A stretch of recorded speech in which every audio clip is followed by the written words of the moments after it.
అందరికీ నమస్తే అండి. మనం పిల్లల విజయంలో తల్లిదండ్రుల భాగస్వామ్యం అనే అంశం గురించి మాట్లాడుకుంటున్నాం కదా. ఈరోజు మరికొన్ని అంశాలు. ప్రతిరోజు ఒక కొత్త అవకాశం. గత ఫలితాలను ఆధారంగా చేసుకుని పిల్లలను అంచనా వేయరాదు. ఫలితాలు ఆశాజనకంగా లేకపోతే విమర్శించకూడదు. లోటుపాట్లను వారితో కలిసి విశ్లేషించాలి. ఎలా సరిదిద్దుకోవాలో చెప్పాలి. గతాన్ని తలుచుకుని వర్తమానంలో బాధపడటం కన్నా మంచి భవిష్యత్తు కోసం వర్తమాన కాలాన్ని పెట్టుబడిగా ఎలా ఉపయోగించాలో చెప్పాలి. ప్రతిరోజును ఒక కొత్త అవకాశంగా పిల్లలే కాదు తల్లిదండ్రులు స్వీకరించే అలవాటు చేసుకోవాలి. ఫలితాలకు వ్యక్తిగత బాధ్యతను తీసుకునే అలవాటు తల్లిదండ్రులు పెంపొందించుకుంటే అది పిల్లల్లో కూడా పెంపొందుతుంది. పనులను ప్రణాళికాబద్ధంగా చేసే అలవాటు తల్లిదండ్రుల్లో ఉంటే పిల్లలు దాన్ని నేర్చుకుంటారు. తల్లిదండ్రులే తమ పిల్లలకు రోల్ మోడల్గా నిలవాలి. మంచి అలవాట్లతో ఉన్నతమైన వ్యక్తిత్వం తల్లిదండ్రులు కలిగి ఉంటే అది పిల్లల మనస్సులపై చెరగని ముద్ర వేస్తుంది. లక్ష్య సాధన. తల్లిదండ్రులు తమకు నచ్చిన లక్ష్యాన్ని పిల్లలపై బలవంతంగా రుద్దకూడదు. వారి ఆలోచనలు, ఆసక్తి, వైఖరులు గమనించి అందుకు సరిపోయే లక్ష్యాన్ని ఏర్పరచుకోవటంలో సహాయపడాలి. వారి అభిప్రాయాలకు విలువనివ్వాలి.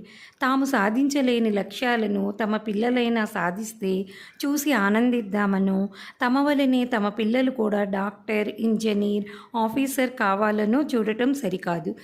వారి అభిరుచికి తగ్గ రంగంలో స్థిరపడేలాగా చూడాలి. ఏ రంగంలో ప్రవేశించినా సమాజం గర్వించే రీతిలో ఎదగటానికి పునాదిని ఏర్పరచాలి.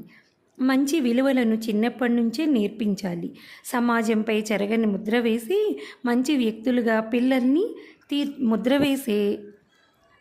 వ్యక్తులుగా పిల్లల్ని తీర్చిదిద్దాలి. లక్ష్యం ఏదైనా చదువులో మార్కుల కోసం అదే పనిగా పట్టుపట్టకూడదు. ప్రతిసారి మొదటి ర్యాంక్ రావాలని ఆశించటం సరికాదు. మంచి సబ్జెక్టు పరిజ్ఞానం, పరీక్షకు అవసరమయ్యే స్థాయిలో ప్రిపరేషన్, ఈ రెండే పిల్లల విజయాన్ని నిర్ణయిస్తాయి. చదువులో చాలా సాధారణ ప్రతిభ కనిపించిన వ్యక్తులెందరో ఈ ప్రపంచాన్ని వివిధ రంగాలలో ముందుండి నడిపిస్తున్నారు కూడా. వారి జీవిత గాథలు తల్లిదండ్రులు చదవటమే కాక పిల్లలతో కూడా చదివించాలి. వాటి నుండి స్ఫూర్తిని పొందాలి. తమ బిడ్డ ఎదిగి మేధావిగా 10 మందిలో మన్ననలు పొందాలని ఏ తల్లికి కానీ తండ్రికి కానీ ఉండదు. అయితే ఒక్క విషయాన్ని గుర్తించాలి.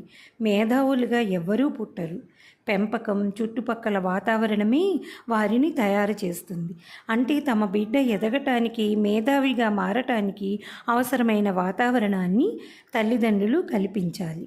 మరికొన్ని అంశాలు రేపటి భాగంలో చర్చించుకుందాము.